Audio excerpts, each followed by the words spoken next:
Hello everyone. This is a very excited session for us. আমাদের সাথে আছেন ইফতেখার চৌধুরী ভাইয়া এবং শ্রেয়সী রফিক আপু। এখন ওনাদের নামটাও বলেছি এবং আপনারা হয়তো কেউ কেউ এখানে দেখে থাকবেন ওনাদের বা ওনার নামে শুনে থাকবেন। বাট ওনারা আমাদের বায়োটেকনোলজি প্রোগ্রামের BRAC university MNS department first batch. Iftekhar ভাইয়া এবং শ্রেয়সী আপু কেমন আছেন আপনারা? ভালো ভালো ভালো, ইফতেখার all good. আমরা হয়তো শুরু করেছি খুব লাইক কি বলবো সেশন অনুষ্ঠান এরকম কোনো ভাবে, বাট অ্যাকচুয়ালি এটা খুব ক্যাজুয়াল একটা সেশন। আমি নিজেও জানি না কিভাবে শুরু করব, সো এইভাবে স্টার্ট করলাম। বাট এখানে আসলে অনেক বছর হয়ে গেছে, মানে আপনারা যখন শুরু করেছেন it's kind of like 10 years back, right? Yes. 10 exactly years. right more than Exactly. 10 years More than 10 years. 2010 Summer. May Yeah, May 2010. Right.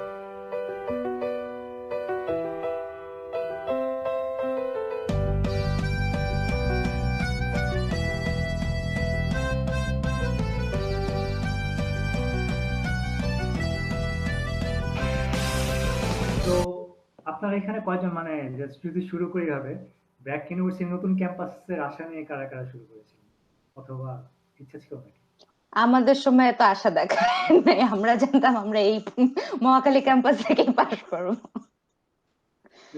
নতুন ক্যাম্পাস ভাবছিলাম, যখন টিএ ছিলাম তখন ভাবছিলাম হয়তো নতুন ক্যাম্পাস হবে, but we were not so hopeful. Yeah. নতুন campus was like far away. কারণ আমি যখন জয়েন করি এটা আমি খুবই মানে এটা আমার একটা এখন নঈম স্যার জিয়া স্যার নাই, এখন ওনাদের কথা খালি মনে পড়ে এই চিন্তা করে যে আমি প্রথমে জয়েন করি হচ্ছে ট্রিপলি ডিপার্টমেন্টে। আমি অ্যাডভাইজিং এর দিন সকালবেলা ওয়েবসাইটে যখন যাই যে মানে I have no clue what is advising. So এটা জানতে যে এটা জিনিসটা কি, কেমনে কি করে, আমার কি করণীয়। So then I say যে BRAC university opens 3 new department। আর যখন বায়োটেকনোলজি দেখলাম তখন আমি ওই দিনই জিয়া স্যার নঈম স্যারের সাথে কথা বললাম যে আমি চেঞ্জ করতে চাই, and that's it। তখন আইডিয়াও দেয় নাই, মানে আমাদের MNS department didn't even know যে বায়োটেক প্রোগ্রামের কোড কি হবে, 36 যে কোড, এই কোডটাও তখন জানতাম না আমরা, রেজিস্টার অফিস। আমি যখন ডিপার্টমেন্ট শিফট করলাম তারপর হলো একটা এন্ট্রান্স এক্সাম আমার যতটুকু মনে পড়ে, দেন তখন নতুন স্টুডেন্টরা সবাই এনরোল্ড হলো। আর তখন পুরো MNS department was like a desert, like এত কম মানুষ, রিয়াজ স্যার, অপর্ণা মিস, তারপর ফারজানা মিস, ওনরা শুধু কয়েকজন হাতে গোনা টিচার ছিল শুরুর দিকে। শ্রেয়সী আপু কি মনে করে বায়োটেকনোলজিতে মানে জয়েন করেছিলেন? আমি ওই এন্ট্রান্স এক্সাম দিয়ে বায়োটেকনোলজিতে জয়েন করেছিলাম। আমার ব্যাপারটা হচ্ছে আমার ইচ্ছাই ছিল আমি বায়োটেক পড়বো, তো আমি সেই হিসাবে টিপিক্যাল পাথওয়ে যেটা এ লেভেল শেষ করে মেডিকেল কোচিং এর জন্য ভর্তি হওয়ার অ্যাডভান্স দিয়ে রেডি ছিলাম যে কবে কোচিং শেষ হবে, শুরু হবে। কোচিং গুলো সাধারণত শুরু হয় তো জুলাই মাসে, আমি জুলাই মাসের জন্য অপেক্ষা করছিলাম। জুলাই মাস শুরু হবে, তখন আমি মেডিকেল কোচিং এ কোথায় জানি ফার্ম গেটে কোনো একটাতে, রেটিনাতে আমি শুরু করব। হ্যাঁ, এর মাঝখানে আমাকে এক ফ্রেন্ড বলল যে আমার কথা ইকো হচ্ছে,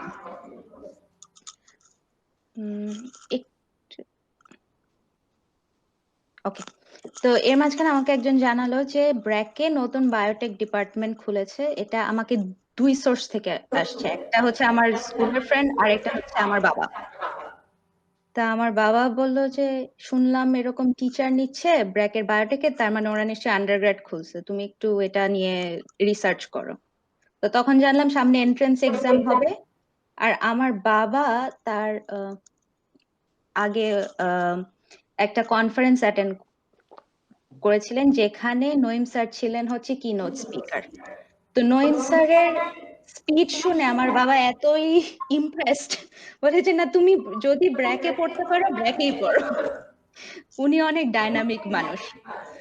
তো তারপরে আমি যখন ব্র্যাকে এক্সাম দিলাম হলো, তারপরে মেরিট বেস স্কলারশিপও হয়ে গেল, তো ভাবলাম যে আচ্ছা ঠিক আছে, ফ্রিতেই যখন পড়া যাচ্ছে পড়ে ফেলি ব্র্যাকে।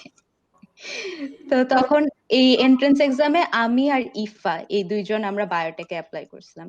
আর বায়োটেকে ঢোকার পরে তারপরে জানলাম আমার কোড হচ্ছে 02। আমি বললাম 01টা তাহলে কে?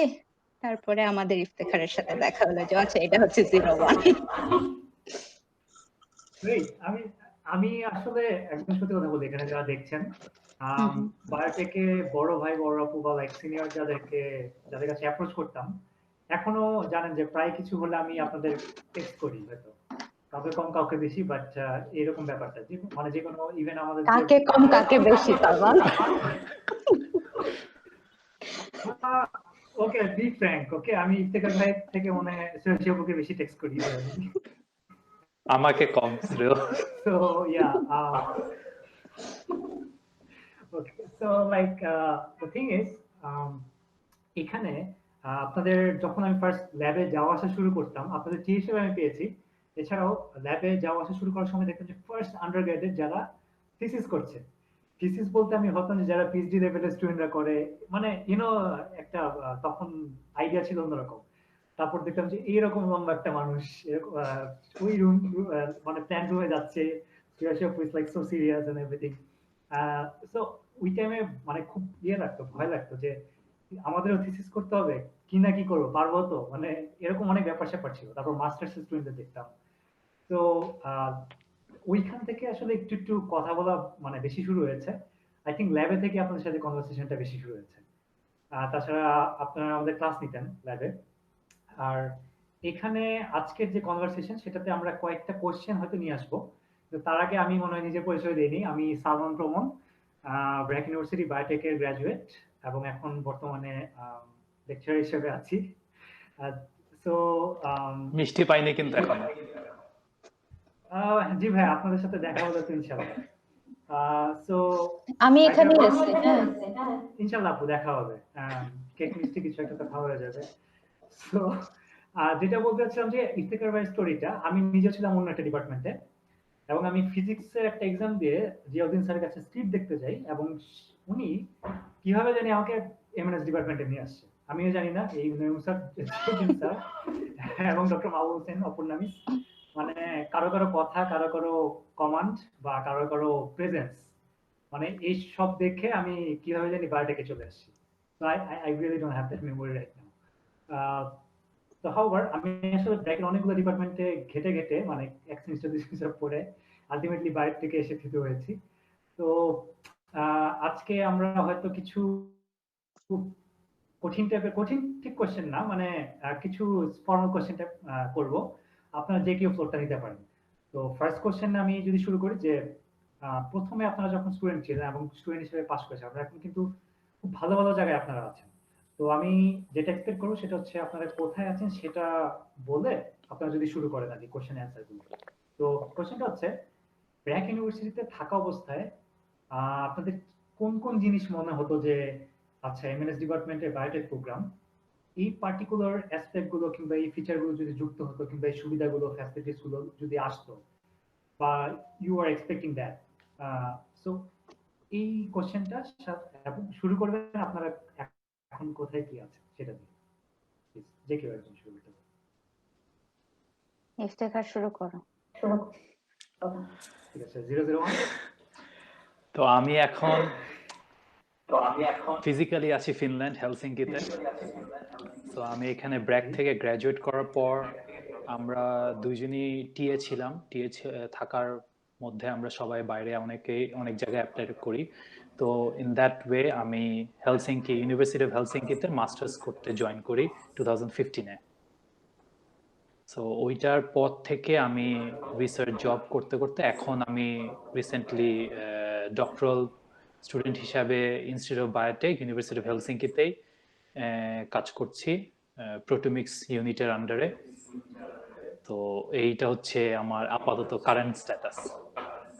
অ্যান্ড সালমানের প্রশ্ন অনুযায়ী যে আমরা যখন স্টুডেন্ট ছিলাম, যদি এটা চিন্তা করি, স্টুডেন্ট থাকতে আমার কম্প্যারিজনের কোনো একটা লেভেল ছিল না যে আমি কম্পেয়ার করে দেখবো যে আমি কি পাচ্ছি না।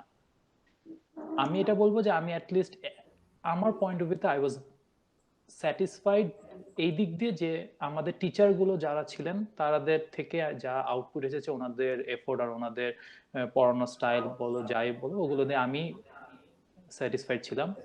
কিন্তু একটা জিনিস যেটা আমি সবসময় চাইতাম, যে আমার ইচ্ছাই ছিল ল্যাবে কাজ করা, ল্যাব ওরিয়েন্টেড একটা ক্যারিয়ার, ল্যাবে কাজ করাটা আমার ইচ্ছা ছিল। সেই অ্যাসপেক্টে আমি যদি দেখি, আমাদের ল্যাব 1 ল্যাব 2 আমরা খুবই হেলাফেলা ভাবে পার করে গেছি ফার্স্ট সেমিস্টার সেকেন্ড সেমিস্টারে, যেটা আমাদের কাছে মনে হচ্ছে যে আমার কাছে মনে হয়েছে যে আমরা আরো কিছু করতে পারতাম, আরো এক্সপোজার ছিল আমাদের, যে মানে চান্স ছিল যেগুলো করা যেত, আমরা অনেক কিছুই করতে পারিনি।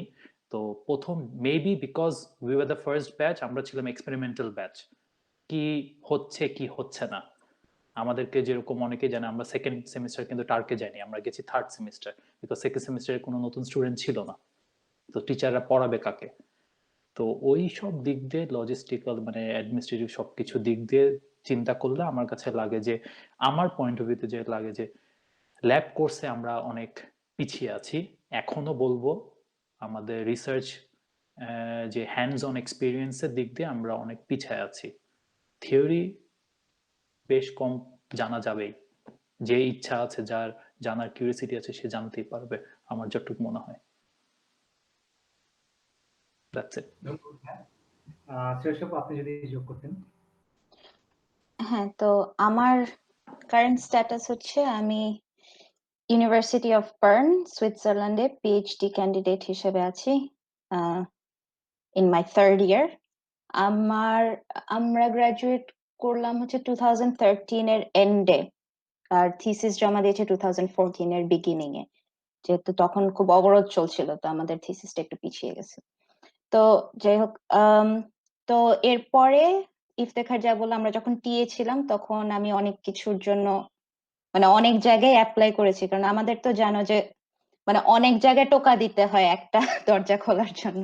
তা আমাদের ওরকম তখন টোকা দেওয়ার মতো অবস্থা আর কি। বাট আর এখানে একটা জিনিস বলবো যে কখনো হাল ছেড়ে দেওয়া ঠিক না, যে আচ্ছা হচ্ছে না বাদ দিয়ে দিলাম, বা এইখানে একটা জিনিস টার্গেট করে বসে থাকা যে এখানেই অ্যাপ্লাই করব আর কোথাও করব না। আমাদের টার্গেট ছিল যে আমরা বাইরে পড়বো, মানে অনেক হাই লেভেলের ইনস্টিটিউটে যাব। আর তো সেই হিসাবে আমরা টার্গেট করে গেছি। হ্যাঁ, একটা বছর লেগেছে, কিন্তু আলটিমেটলি আমরা ওই জায়গাটায় পৌঁছাতে পেরেছি। So in 2015 around April, I received a letter that said I received this master grant from University of Bern, and with that scholarship I went to University of Bern. I finished my master's. That took 2 years. After that I came back, and then within 6 months I received my PhD offer, and I am doing that right now. I mean, that's the one I accepted. So I'm working on acute myeloid leukemia and autophagy. So কিছুটা sell biology, কিছুটা molecular biology, একটা mixture, তো সেটা নিয়ে এখন কাজ করছি। আর কোন দিকগুলোতে ইমপ্রুভ করা যেত, একদিক দিয়ে আমি বলবো যে আই এগ্রি উইথ ইফতেখার, যে আমাদের সময় কি স্টুডেন্ট ছিল খুব কম, সেই তুলনায় টিচার ছিল বেশি। তো আমরা টিচারদের পার্সোনাল কেয়ার অনেক বেশি পেয়েছি এবং এটাকে খুব ভালোভাবে ইউটিলাইজ করতে পেরেছি, যে যখনই আমাদের কোনো সমস্যা ছিল, একটা কোয়েশ্চেন একবার না দুইবার না 5 বার করলেও মানে টিচাররা বুঝিয়ে দিতেন, কারণ ওনাদের হাতে তখন সময় ছিল, স্টুডেন্ট কম ছিল। তো এর জন্য আমরা মানে টিচারদেরকে অনেক বেশি ইউটিলাইজ করতে পেরেছি। ল্যাবের ক্ষেত্রেও ওরকমই, but in a way I would say that আমরা ল্যাবে এক্সপেরিমেন্ট বেশি করতে পেরেছি। আমরা কিন্তু ল্যাবে অনেক সময় দিতাম, কারণ তখন না কেউ বুঝতো না এটা 1.5 ক্রেডিট, ওটা 3 ক্রেডিট, কার কতক্ষণ করতে হবে। কোনো টিএ ছিল না যে কিনা অর্ধেক কাজ করে রাখবে, বাকিটুকু খালি আমরা করবো। তো ওইভাবে করতাম, কিন্তু যেভাবে প্রোগ্রাম গুলো সাজানো ছিল আমরা হয়তো সেই পরিমাণ কাজ করতে পারিনি। ধরো মলিকুলার বায়োলজির কাজগুলো সেভাবে আমরা করতে পারিনি, কারণ তখন অত ফ্যাসিলিটিসও ছিল না, বা ওরকম এক্সপার্টিস কারোর ছিল না যারা কিনা আমাদেরকে এগুলো দেখাতে পারবে। রিএজেন্ট, মানি শর্টেজ ছিল। তুমি হয়তো এখন জানো এমএনএস এ সবসময় একটা ফান্ডিং নিয়ে প্রবলেম থাকে, যেহেতু স্টুডেন্ট কম। তো এগুলো মানে অনেক ধরনের কিছু কনস্ট্রেন্টস ছিল। তবে এছাড়া তো ওই জিনিসটা আমারও মনে হয়। আর আরেকটা জিনিস হচ্ছে যে এটা আমি তোমাকে অলরেডি এটা নিয়ে ডিসকাস করেছি যে আমাদের পেপার পড়া এবং সায়েন্টিফিক রিসার্চের সাথে সম্পৃক্ত হওয়ার মেথডটা কম, কারণ আমাদের যে টিচিং মেথডোলজি যেটা কিনা বাংলাদেশে কমন এবং খালি ব্র্যাকে না সব ইউনিভার্সিটিতে, সেটা হচ্ছে খুবই বই বেসড পড়াশোনা। আমরা করি বই খুলে যে এই চ্যাপ্টারটা পড়ো, এই চ্যাপ্টার থেকে প্রশ্ন আসবে, এই চ্যাপ্টার থেকে পরীক্ষা হবে। কিন্তু এই টপিকে রিসেন্ট কি ধরনের রিসার্চ হচ্ছে, কারণ রিসার্চে সবসময় পাইপেটিং হাতে করতে হবে এরকম না, এটা একবার দেখলে তুমি শিখতে পারবে। কিন্তু আমার যদি কিভাবে একটা মেথোডোলজি ফলো করে একটা রিসার্চ তৈরি হয় এই ব্যাপারটা সম্পর্কে যদি জ্ঞান থাকে, থিওরিটিক্যাল জ্ঞানও যদি থাকে, ওইটাকে ল্যাবে ট্রান্সলেট করা সহজ বা অনেক তাড়াতাড়ি ট্রান্সলেট করা যায়। কিন্তু আমার যদি শুধুমাত্র বইয়ের ওই ফিগার দেখে শেখা থাকে যে ও আচ্ছা এই ট্রান্সপোর্টার এই প্রোটিন এই কাজ করে, কিন্তু এটাকে কিভাবে এক্সপেরিমেন্টালি প্রুভ করা যায় এটা যদি আমি না জানি, তাহলে ল্যাবে ওইটাকে ট্রান্সলেট করা খুবই ডিফিকাল্ট হয়ে যায়। তো আমার মনে হয় যে আমরা যদি যখন আমরা মলিকিউলার জিনিসগুলো পড়াই, এই জিনিসগুলো কিভাবে ল্যাবে প্রুফ করে সেটাকেও যদি আমরা ওইটাতেও ইনাফ এমফাসিস দিই, তাহলে এটা হায়ার এডুকেশন অনেক হেল্প করবে। ধন্যবাদ আপু। এখান থেকে আসলে দুটো জিনিস হাইলাইট করতে চাই, সেটা হচ্ছে ইফতেখার ভাই যেটা বললেন যে থিওরি ব্যাপারটা, কেউ যদি নিজে সদিচ্ছায় পড়তে চায়, থিওরি ব্যাপার কিন্তু আপনি সবকিছু একটা সিলেবাসে আনতে পারবেন না। তো অনেক কিছুই থাকে নিজের আগ্রহ, নিজের কি বলবো যে পড়ার ইচ্ছা, এগুলো থেকে আসে। তো আমি আমাদের যে স্টুডেন্টরা যারা আছে তাদের কাছে একটা জিনিস বলবো, মানে একটু কষ্ট করলে কিন্তু আপনার অ্যাক্সেস বা এক্সপোজার কিন্তু অন্যরকম হয়ে যাবে, যেটা আপনি এখন কল্পনা করতে পারছেন না। আর দুই নম্বর হচ্ছে paper based study instead of like having our whole concentration on books or like micro PowerPoint slides. Instead of that, এই পেপারগুলো, কারণ পেপারগুলো কিন্তু আপডেটেড, মানে এই 2020 তেই জাস্ট অন দিস SARS-CoV-2 কি পরিমাণ পেপার বের হয়েছে। তো তার মানে কোন একটা প্রবলেম আমাদের সামনে আসলে সেটার উপরে কিন্তু ওয়ার্ল্ডের অনেক সায়েন্টিস্টরা, বলতে গেলে সব দেশের সায়েন্টিস্টরাই কাজ করা শুরু করে দেয়।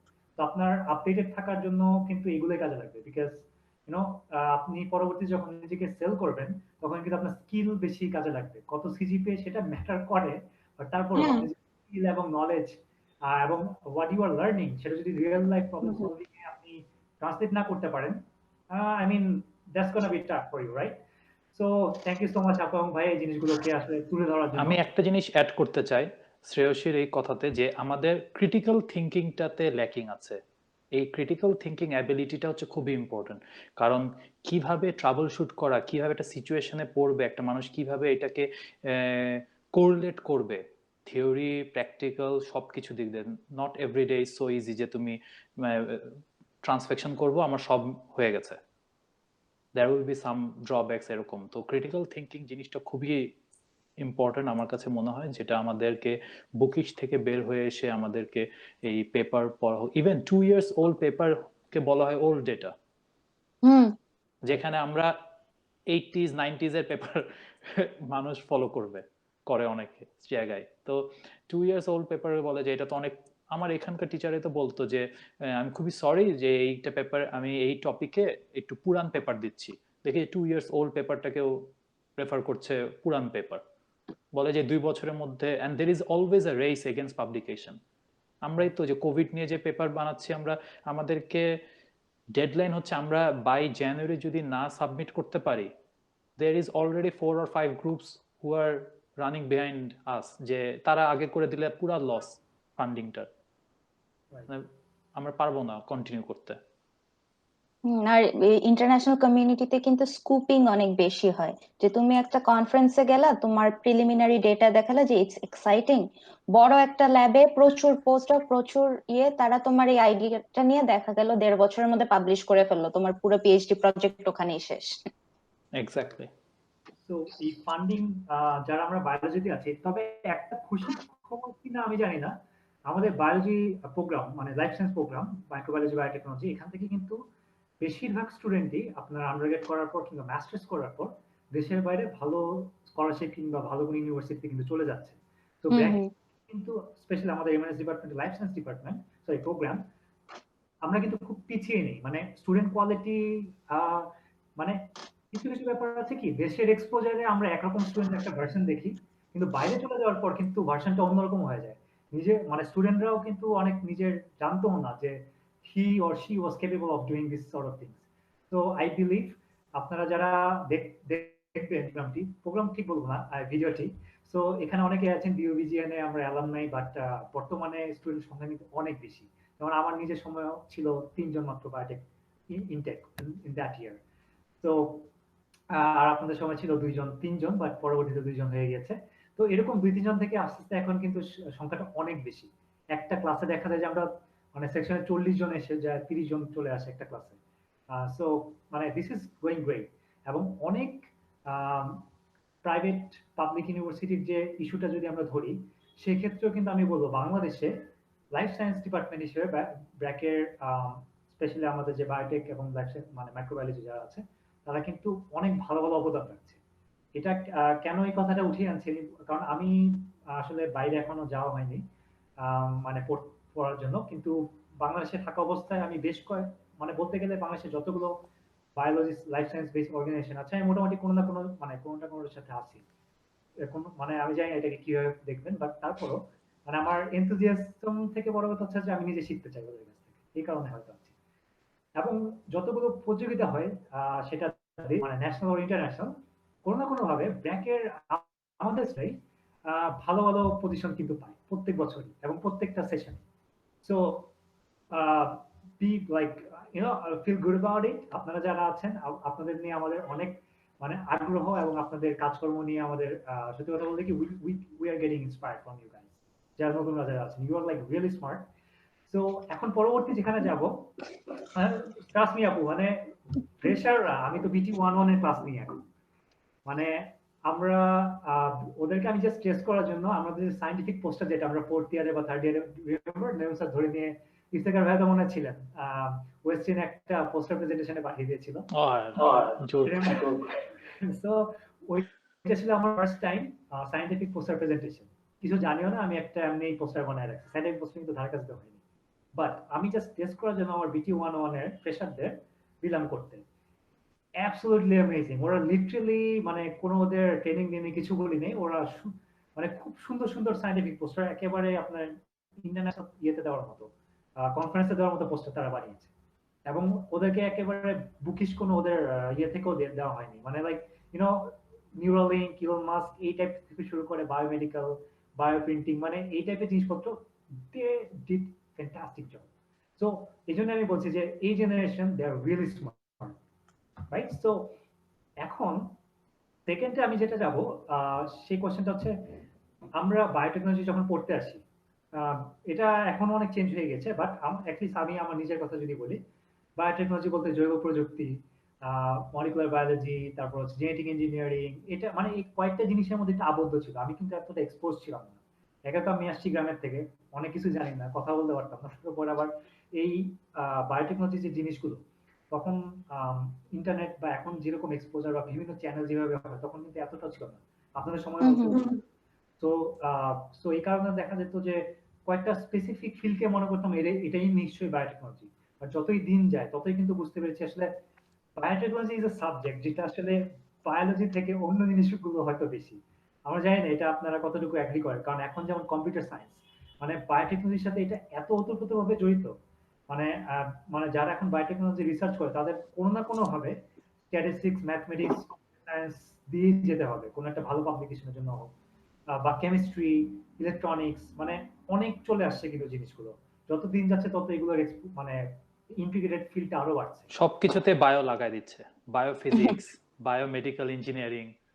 এক্স্যাক্টলি, মানে দেখা যায় যে কম্পিউটার সায়েন্সের মানুষজন যে পিএইচডি করছে জাস্ট সামনে একটা বায়ো লাগিয়ে দিল, ওরা কিন্তু ওদের ব্যাকগ্রাউন্ড ছিল কম্পিউটার সায়েন্স অর মাস্টার্স, কিন্তু করেছে কিন্তু পিএইচডি হয়তো বায়োমেডিক্যাল অর বায়োফিজিক্স। তো বায়ো ইজ লাইক, আমি অন্য কিছু বায়োকে আসলে টেক ওভার করছে না, maybe bio is taking over everything. মানে আমি জানি এটা কতটুকু বড় স্টেটমেন্ট না, এটা তোমার যেটা হচ্ছে কি যে তুমি যেটা বললে না যে biotechnology is different from biology, that's not the thing. This is biology now. ধরো 20 বছর, 25 বছর, 30 বছর আগে কি ছিল? বায়োলজি মানে ছিল জুলজি, বটানি। হ্যাঁ ওইটা পড়তো, এর মাঝখানে জুলজির মধ্যে কেউ কেউ অর্নিথোলজি পড়তো, মানে আমার যে বস এখন current boss, he was an অর্নিথোলজিস্ট, মানে অর্নিথোলজিতে উনি আন্ডারগ্রেড করেন, তো উনি ওই পাখি গুনতেন আর পাখি বার্ড অবজারভেশন এর কাজ করতেন, তো ওখান থেকে হি মুভ টু অনকোলজি। তো ব্যাপারটা হচ্ছে biology is all this. Biology is no more zoology and botany. Biology is genetic engineering, molecular biology, biochemistry.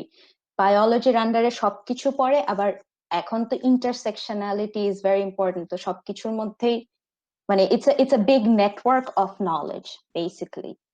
So you cannot put people in boxes anymore, যে সে এটা পড়ে আসছে, সে ওটা পড়ে আসছে। হ্যাঁ, আমার মাস্টার্স ছিল প্যারাসিটোলজি মলিকুলার বায়োলজি নিয়ে, সেখান থেকে now I am working on blood cancer.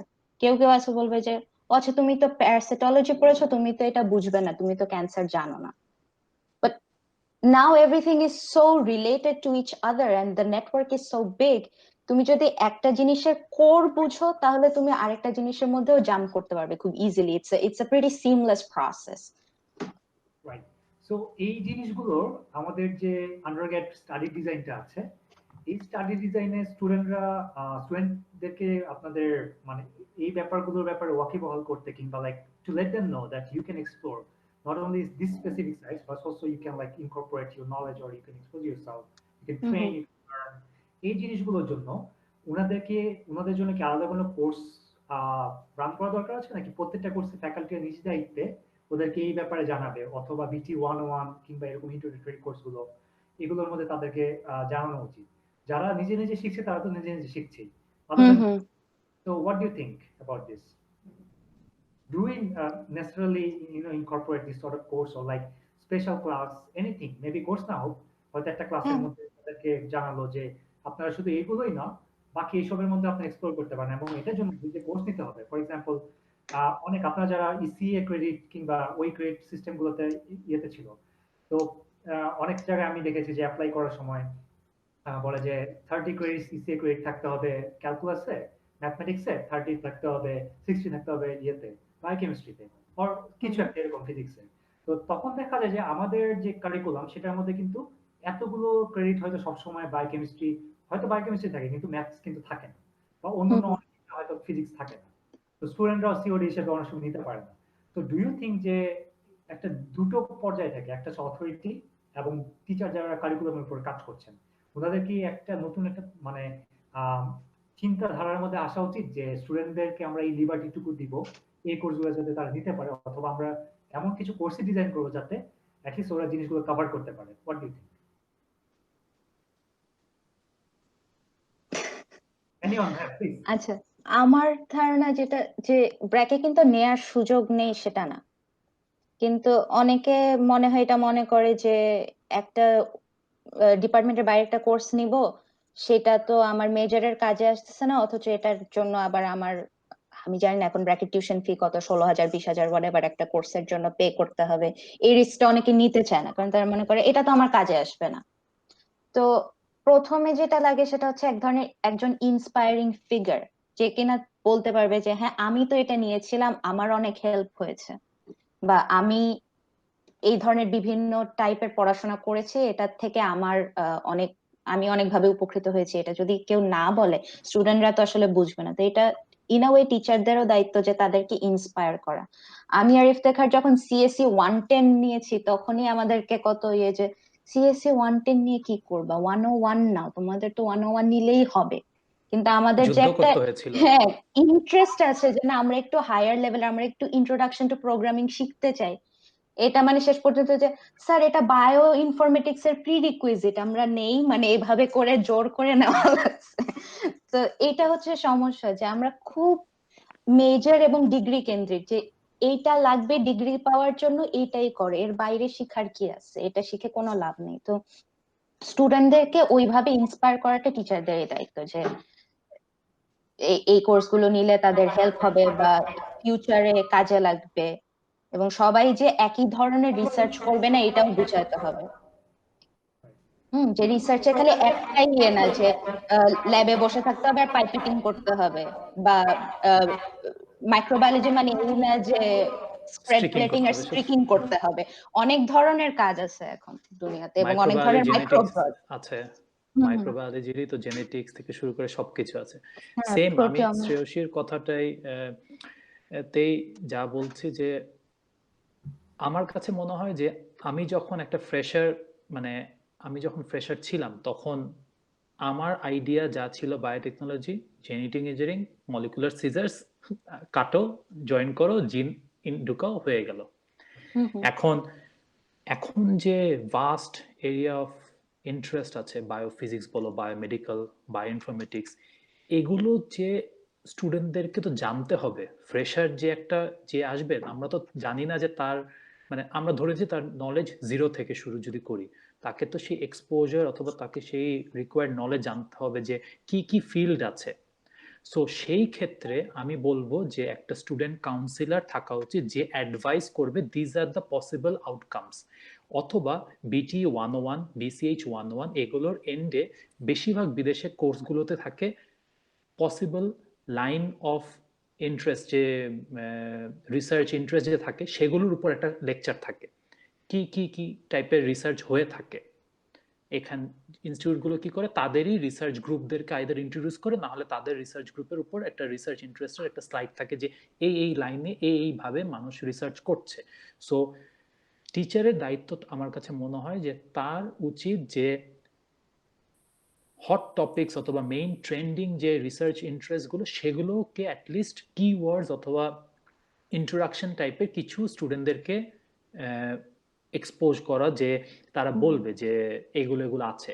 Second যেটা হচ্ছে, আই বিলিভ যে স্টুডেন্ট অ্যাম্বাসেডারদের অনেক বড় একটা হাত আছে। শ্রেয় যেরকম বললো যে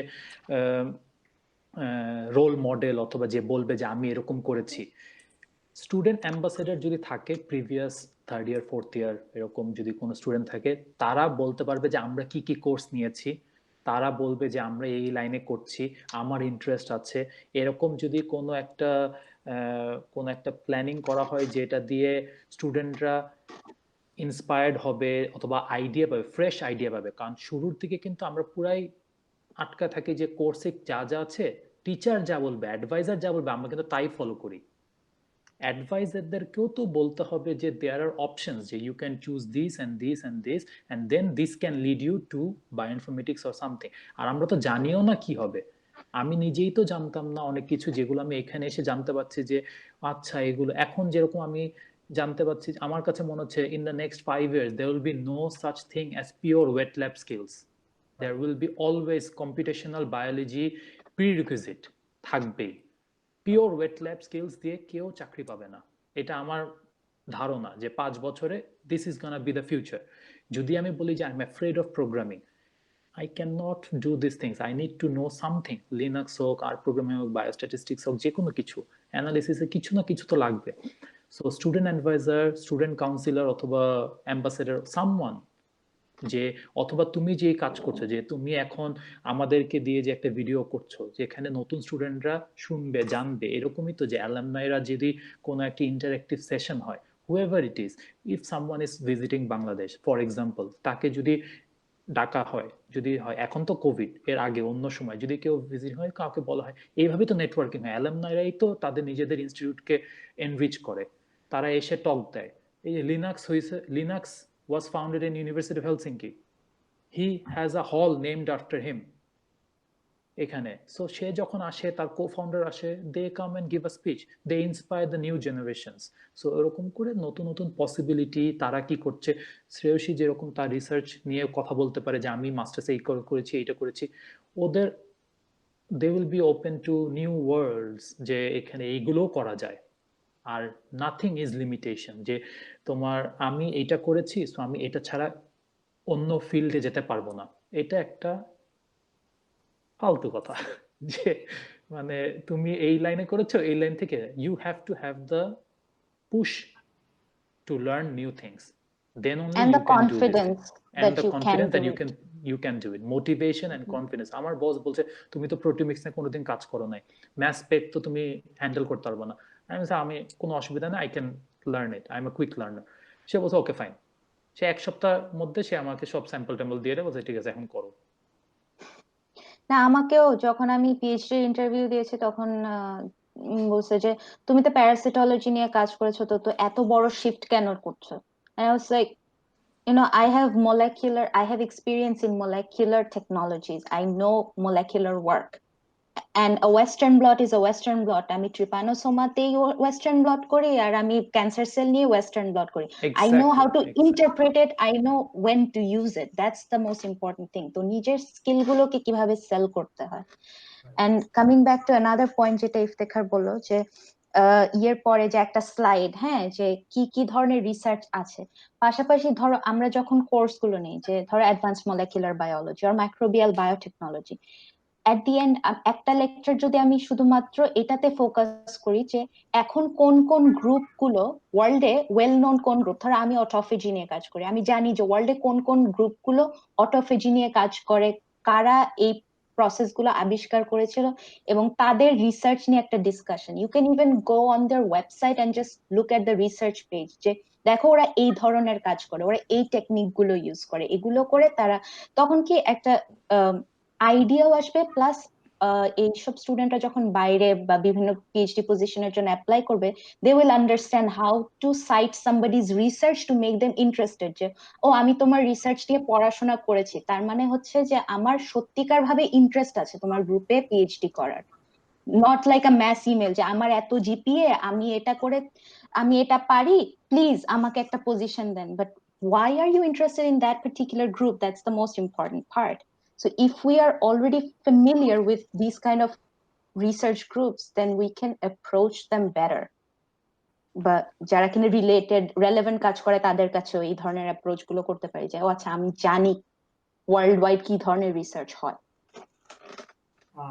জি, তাহলে এখানে আরেকটা জিনিস হচ্ছে, আপনার কথায় যেটা মনে পড়লো, আমাদের ফার্স্ট ফ্রেশার কিংবা ফার্স্ট ইয়ার স্টুডেন্টকে যদি এই জিনিসটা একটু বেশি করে মাথায় ঢুকে দেওয়া হয়, কি হবে, ডেটা রিট্রাইভ করতে হয়, মানে এখন তো ওপেন অ্যাক্সেস, তো পড়ার অভ্যাসটুকু জাগানোর জন্য এবং ইনফরমেশন নেওয়ার জন্য স্পেশালি পেপার ঘেটে বের করা কিংবা লাইক আনুষঙ্গিক যে জিনিসগুলো আছে, And it can be a fun process. It's not like যে এটা টর্চার হতে হবে।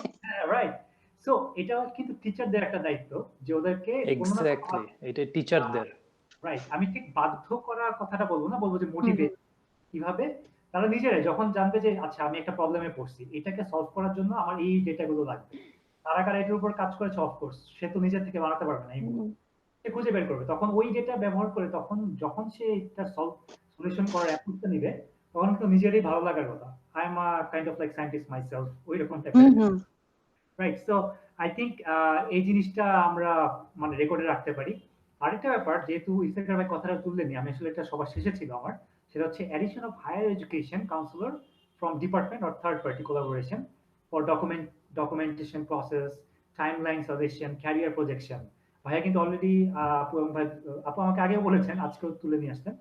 তো মানে স্টুডেন্ট অ্যাম্বাসেডর বাদেও স্টুডেন্ট অ্যাম্বাসেডর হচ্ছে ইন্টারনালি কিন্তু বা ওরা কি করলো সেটা জানতে পারবে, বাট যারা ফর এক্সাম্পল আপনি বা আপনারা যেরকম বাইরে অলরেডি অ্যাপ্লাই করেছেন, চান্স পেয়েছেন, মাস্টার্স করেছেন, পিএইচডি করছেন, বা অনেকে পোস্টডক করেছে, হোয়াটএভার চাকরিও করছে, তো এদের এক্সপিরিয়েন্স কিন্তু অন্য লেভেলের একটা এক্সপিরিয়েন্স, যেটা স্টুডেন্টদের বলতে পারবে যে ক্যারিয়ার মানে ক্যারিয়ার কিংবা রিসার্চ পাথওয়ে সেটাকে কিভাবে নিজেরা কন্ট্রোলে আনতে পারবে কিংবা কোন অ্যাপ্রোচ নিতে পারবে।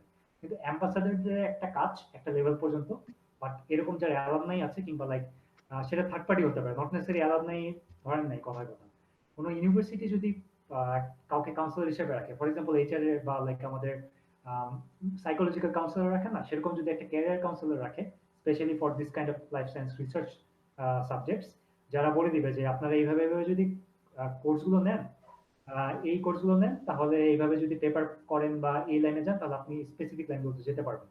সেটা যদি ইউনিভার্সিটি না দিতে পারে, এরকম অনেক কনসালটেন্সি ফার্ম আছে, তাদেরকে যদি থার্ড পার্টি হিসেবে হায়ার করে, আমি জানি এটা কতটুকু ওরা নিবে, অথরিটি তো টাকা খরচ করতে চায় কিনা আমি জানি না, না যে টিচারকে দিয়ে দিবে, যে কোনো একটা টিচারকে রেসপন্সিবিলিটি দিবে, you will be now doing this free of cost.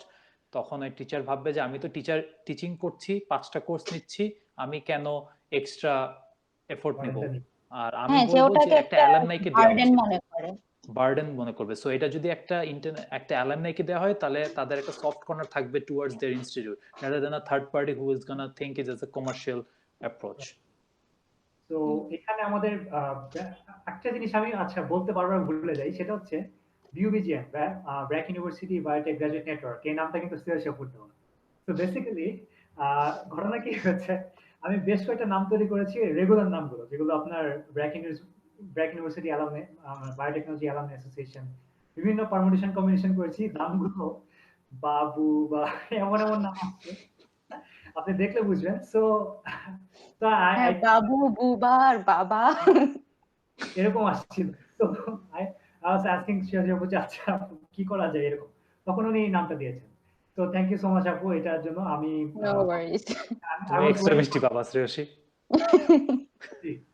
but basically I was waiting for this public session কখন আমি এটা বলবো। So thank you so much for that. And it's একটা ব্যাপার, সেটা হচ্ছে আপনি তো প্রোটিওমিক্সে কাজ করছেন।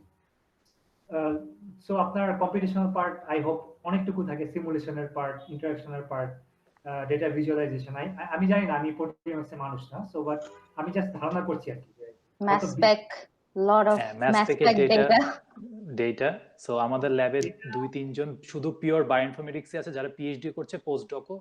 দে are hired for this things because they bring the efficiency, they bring the computer science knowledge behind it, because তারা কিন্তু পিওর কম্পিউটার, তুমি যেরকম বললা যে পিওর কম্পিউটার সায়েন্স ব্যাকগ্রাউন্ডে ওদের মাস্টার্স ডিগ্রি করা, they are stepping into the biology field and they are willing to learn these things. So মানে বুঝাই যাচ্ছে যে এখানে আমাদের নেক্সট 5 ইয়ার্স 10 ইয়ার্স, ভাইয়া যেটা বললাম, আমি জাস্ট অ্যাড করছি জিনিসগুলোতে, যে কম্পিউটেশনাল বায়োলজির যে গুরুত্বটুকু, এটার জন্য আপনারা যারা স্টুডেন্টরা দেখছেন, কোনোভাবে যদি সম্ভব হয়, যদি কোনোভাবে সিওডি কোর্স, ইলেকট্রিক কোর্স নাও নিতে পারেন, নিজ দায়িত্বে কম্পিউটার শেখা কিন্তু আমার মনে হয় যে এটা সবচেয়ে বেশি অ্যাক্সেসিবল। মানে প্রোগ্রামিং ল্যাঙ্গুয়েজ, মানে নরমাল ল্যাঙ্গুয়েজ, মানে যে কোনো ল্যাঙ্গুয়েজ শেখাটা আই গেস অ্যাক্সেসিবল, বাসায় বসে করা সম্ভব। হয়তো বায়োলজির জন্য আপনার কোনো ল্যাব অ্যাক্সেস নিতে হতে পারে, কিন্তু কম্পিউটার সায়েন্স মাশাআল্লাহ, মানে এটা মোটামুটি বাসায় বসে শেখার একটা স্কোপ আছে। তো ভালো মেন্টরের আন্ডারে পড়লে বা ভালো নেটওয়ার্কে যদি যুক্ত হন, আমি এখানে কিছু নাম বলে রাখি, সেটা হচ্ছে আমি একটা কোম্পানির সাথে জড়িত, সেটা হচ্ছে এক্স জিনোমিক্স। আমাদের একটা স্কুল আছে, আমাদের যে প্রেসিডেন্ট ওনার তৈরি করা, সেটা হচ্ছে বায়োইনফরমেটিক্স স্কুল বাংলাদেশে। You can be part of that's open for everyone. এবং এখানে যারা ভাইয়ারা আছেন, আপুরা আছেন, ওদের কিন্তু একটা বিস্তৃত নেটওয়ার্ক আছে। বাইরে এই ইন্টিগ্রেটেড সাবজেক্টের কিন্তু আপনার alumni, are not necessary BRAC university, মানে আপনারা বায়োলজি সোসাইটির প্রচুর গ্রুপ আছে, আপনারা কিন্তু চাইলেই শেখার স্কোপ তৈরি, মানে নিজেকে আপডেট করা, শেখার ব্যাপারটা নিয়ে আসতে পারবেন। নাম্বার 2 যেখানে আমরা যাবো, সেটা হচ্ছে what do think industry and academia কোলাবোরেশনের যে ব্যাপারটা। কারণ অনেক বাইরের ইউনিভার্সিটি রিসার্চ ফান্ডিং এর একটা বড় পোর্শন আসে কিন্তু ইন্ডাস্ট্রি থেকে, মানে ইন্ডাস্ট্রির যে হয়তো কোনো একটা রিসার্চ আছে যেটার উপর ইন্ডাস্ট্রি ইন্টারেস্ট গ্রো করে, কিংবা ওরা চায় যে, মানে I don't know, it can be like many ways, বলে তো শেষ করা যাবে না।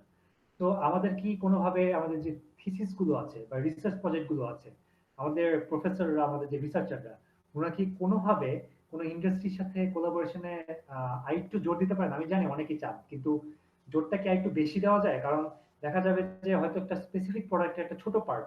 আরেকটা ব্যাপার বলে রাখা হলো যে আমরা আন্ডারগ্রেডে একটা রিসার্চ করে বিশাল একটা জিনিস ইউনিট তৈরি করে ফেলবো, আসলে এই মানে এই ধারণা থেকে বের হয়ে আসা উচিত। দেখা যাবে যে বিশাল একটা প্রোডাক্টের ছোট্ট একটা মলিকুলার অংশ, একটা হয়তো একটা মানে স্পেসিফিক অ্যামাইনো অ্যাসিড চেঞ্জ হয়ে যাওয়ার কারণে, ওই শিফটিং এর কারণে আরেকটা মানে অন্যরকম প্রোডাক্ট তৈরি হচ্ছে, এটার উপরে কিন্তু গবেষণা হতে পারে এত ছোট লেভেলে। ইভেন তারও পিছনে কিভাবে সেটা মানে সেলের ভিতরে মডিফাই হলো, এবং ওইটাকে কোন কেমিক্যাল যে কোন রিসেপ্টরে বাইন্ডিং এর কারণে হয়তো এটা চেঞ্জ হয়ে গিয়েছে, এটার উপরে কিন্তু কাজ হতে পারে। সো এই ছোটখাটো জিনিসটার একটা বড় আউটকাম কিন্তু হয়তো ইন্ডাস্ট্রি লেভেলও যেতে পারে।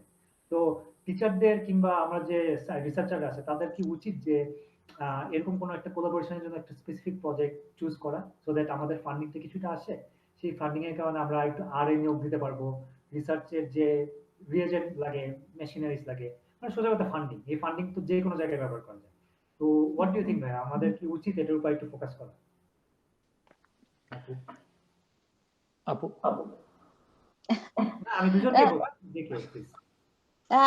I like the idea of academia and industry collaboration, but at the same time, যেটা হবে হয়তো যে বলা হবে যে রিসার্চটা ওই ইন্ডাস্ট্রিতে গিয়ে করতে, so that could be in a way beneficial for the student because you have a name and you know, like you can write it on your CV that I have worked on this particular plant or this particular facility. I have been exposed to so and so instruments, so they will think, whoever sees that CV will think you have certain level of industry experience. I don't know if industries in Bangladesh fund academic research or not.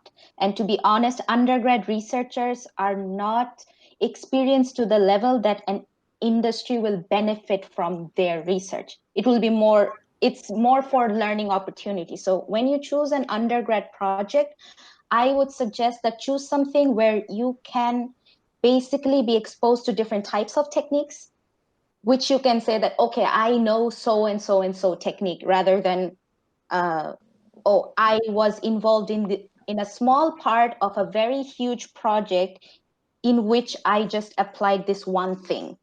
Or let's say I just did mass spec and that is the only project I did mass spec. I know mass spec, but that will not be appealing to a wide variety of audience. And when you finish your undergrad, you are not specialized to the point where your 3 months experience in this one technique will be that beneficial to really anybody. And our funding এর কথা তো যেটা বললামই, যে যদি industry থেকে আন্ডারগ্রেডদেরকে fund করবে কিনা আমি জানি না, হয়তো that could be more for master's level probably. Masters actually. Exactly, same thing, but what I think is industry is not going to send money or give money to the institutes for an undergrad, because undergrad is not qualified enough to do things independently. Whereas industryতে গেলে একটা সবচেয়ে বড় সুবিধা হচ্ছে you are using their established lab and resource, instrument হোক সবকিছু হোক, এগুলো ইউনিভার্সিটির কেনা লাগছে না, তারা ওদের সব ইউজ করতে পারছে। এখন এটা বুঝতে হবে সবার আগে, undergraduate thesis is not something that you will do a rocket science experiment and get this like big publication out of it. Publication is not even necessary. মানে ওটাতে বেশি ফোকাস দেওয়া উচিত না যে ও আমার পাবলিকেশন করতে হবে এখান থেকে, that's not important. ভালো জায়গায় পাবলিকেশন করা is way better, like ভালো জায়গায়, কোনো জায়গায় যদি পাবলিকেশন না থাকে, this is way better than mediocre অথবা লো প্রোফাইল জায়গায় পাবলিকেশন, জার্নালে পাবলিকেশন। সো ওইগুলো কোনো, কারণ ওগুলো ওরা প্রফেসররা দেখে বুঝতে পারবে। আমি যদি প্রথমে বলি আমি জানি না, আমি পাবলিকেশন করতে পারিনি, okay, I have the scope to do something good. If I show that আমি একটা বাজে পাবলিকেশন করেছি, তাহলে তোমার লেভেল মনে হয় এইটুকুই। আর ইন্ডাস্ট্রির যেটা আমার কাছে মনে হয় যে ইন্ডাস্ট্রিতে গেলে অবশ্যই এক্সপোজার হবে, স্টুডেন্টদের জন্য খুব ভালো হবে। বাট যদি এরকম হয় যে আমি একজনের সাথে সাথে ঘুরে ঘুরে 3 মাস কাটিয়েছি জাস্ট ওই বাফার বানিয়ে, আর এটা করে মেইন কাজ ওই মেইন ব্যক্তি করেছেন, তাহলে তো আমার মানে আমি লিখবো কি, আমি বলবো কি? যেটা যদি সে নিজের হাতে, যদি আমাদের ব্র্যাকের ল্যাবেও যদি সে নিজের হাতে যদি একটা এসডিএস পেজও করে, সে জেল রান করা থেকে শুরু করে সবকিছু করে, যদি সে ওয়েস্টার্ন ব্লটও যদি করে, সে একটু বলতে হবে যে আমি নিজের হাতে তো করেছি, সেটা সে জানবে, সবকিছু যে ইন অ্যান্ড আউট সবকিছু জানবে। ইন্ডাস্ট্রি ইনকামটা আসবে ইভেন মাস্টার্স এর থেকেও, আমি নট দ্যাট মাচ শিওর যে ইন্ডাস্ট্রি ইনকামটা কতটুকু আসবে। ইটস সামথিং যে ইন্ডাস্ট্রি ফান্ডিং যদি দেয়, এরকম কোনো একটা প্রজেক্ট যেটা ইন্ডাস্ট্রি বেনিফিট হবে, সেইটা আমি ব্র্যাকে করব অথবা ডিইউতে করব, কোলাবোরেশনে আমাদের মাস্টার স্টুডেন্ট করে ওদেরকে ডেটা দিবে, যেটা ওরা ভবিষ্যতে ইউজ করতে পারবে, অথবা it's gonna give them a head start or a pilot study. Exactly, যেটা কিনা ধর সুইজারল্যান্ডে হয়, যে বিকজ নোভার্টিস রশ দুইটাই তো তোমার বাজেলে, সুইজারল্যান্ডে।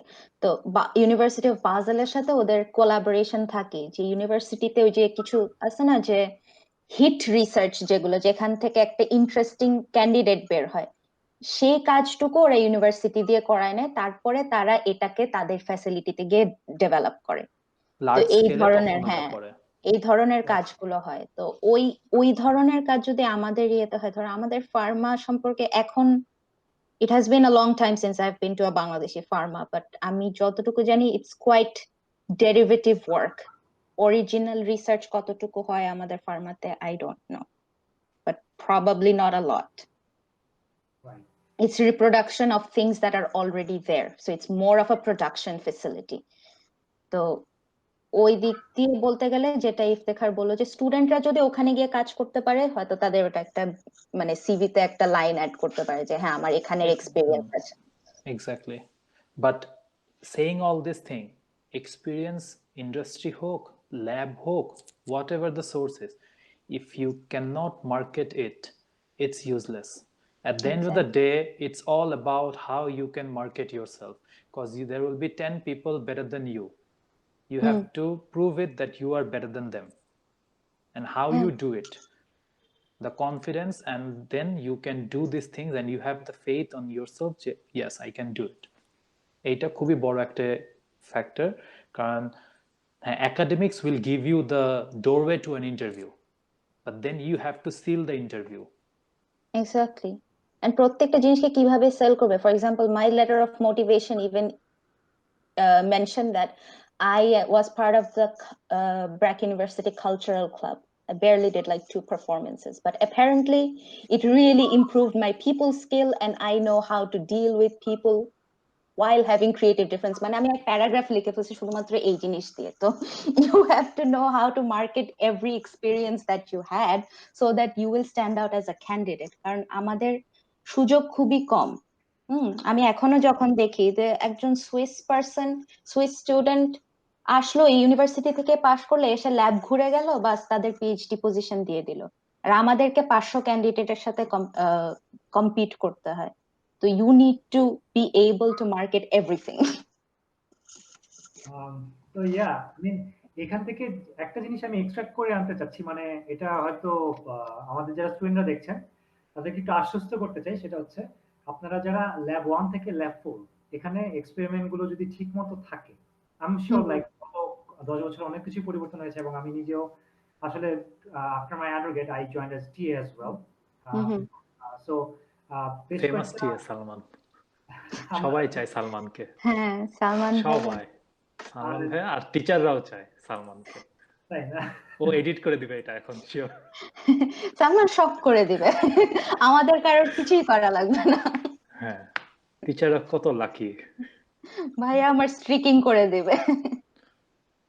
আচ্ছা, আমার মতো টিচাররা পেতো, রোমানা মিস পেয়েছে আমাকে, চিন্তা করো। আমাকেও। আর এখন তারপর যখন সালমানকে পেয়েছে সবাই খুশি। এটা মনে একটু বেশি হয়ে যাচ্ছে, আমি এমন কিছু ছিলাম না। তো যেটা ছিলাম সেটা হচ্ছে লাইক হিসেবে একটু কিছু ক্লাসের জিনিসপত্র বানাতে হয়েছে, so obviously I saw like what kind of experience was there. And also আমি মাঝখানে অন্য জায়গায় চাকরি করেছি, বেসিক্যালি আমি কম্পিউটার একটা সফটওয়্যার ফার্মে জব করেছি। So think about that. I was in biotech graduate, and after teaching assistantship, I shifted to like computer science, and তারপর থেকে সেলস এ কাজ করেছি, মার্কেটিং এ কাজ করেছি, অপারেশনস এ কাজ করেছি। So not necessary যে বায়োলজি পড়ে মানে বায়োলজি চাকরি পেলাম না তার মানে it's not the end of the world, right? No, But not necessarily.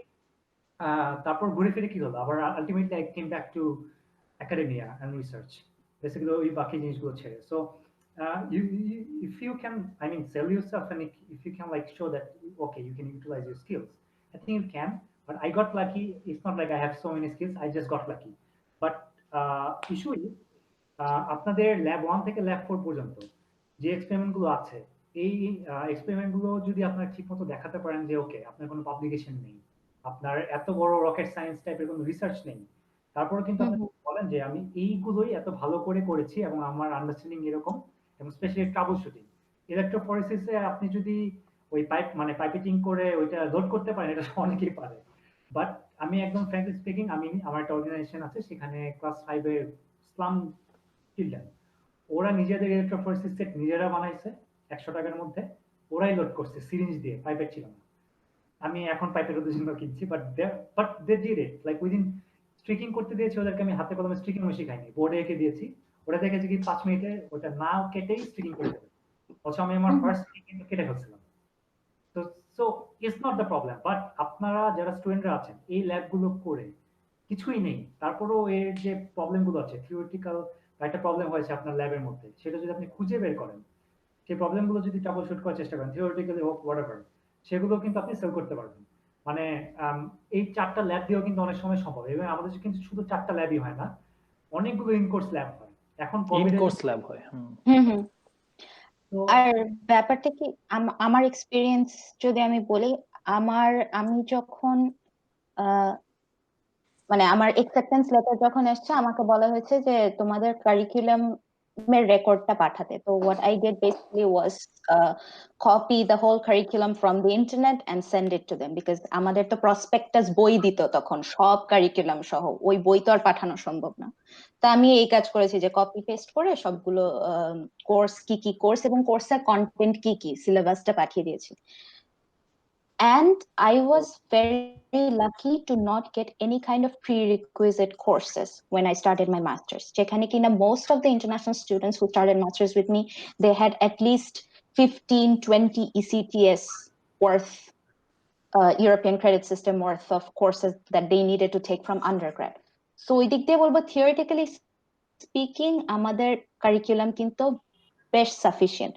তো এখন আমাদের টাইমে যেটা প্রথমে ইফতেখার বললো যে রিসোর্সেস এর অভাব ছিল বা প্রপার গাইডেন্স এর অভাব ছিল, একটা মানে তখন স্ট্রাকচার তৈরি হয়নি। তো এখন এই 10 বছরে নিশ্চয়ই স্ট্রাকচার অনেকটাই ডেভেলপ করেছে। তো তুমি যেটা বলে যে ল্যাব 1 to 4 যে এক্সপেরিমেন্ট গুলো লেখা আছে, সেগুলো যদি তোমরা সব প্র্যাকটিক্যালি প্রপারলি করাতে পারো এবং স্টুডেন্টের যদি ওই এক্সপিরিয়েন্স গুলো থাকে, I think that's more then enough. Right. তাছাড়া প্রত্যেকটা সাবজেক্টে কোর্সে যে আপনাদের ইন কোর্স গুলো হ্যাঁ, এগুলো কিন্তু খুব ফোকাস করে। সো হ্যাঁ, basically you have to build your ওগুলো তো আন্ডারস্ট্যান্ডিং। আমরা টিএ থাকতেই স্টার্ট করলাম, আমাদের টাইমে ছিল না। আমরা যখন টিএ তখন এগুলো কিন্তু নইম আমি স্যার আরেকটা জিনিস বলতে এগুলো চাই স্টার্ট করছে। যে সালমান যে বললো ল্যাব 1 থেকে ল্যাব 4, হুম। এইটা ফোকাস করলেই কিন্তু অনেক বড় একটা কাজ হয়ে যাবে, যে আমি বলতে পারবো আমি এগুলো এগুলো এগুলো টেকনিক করেছি।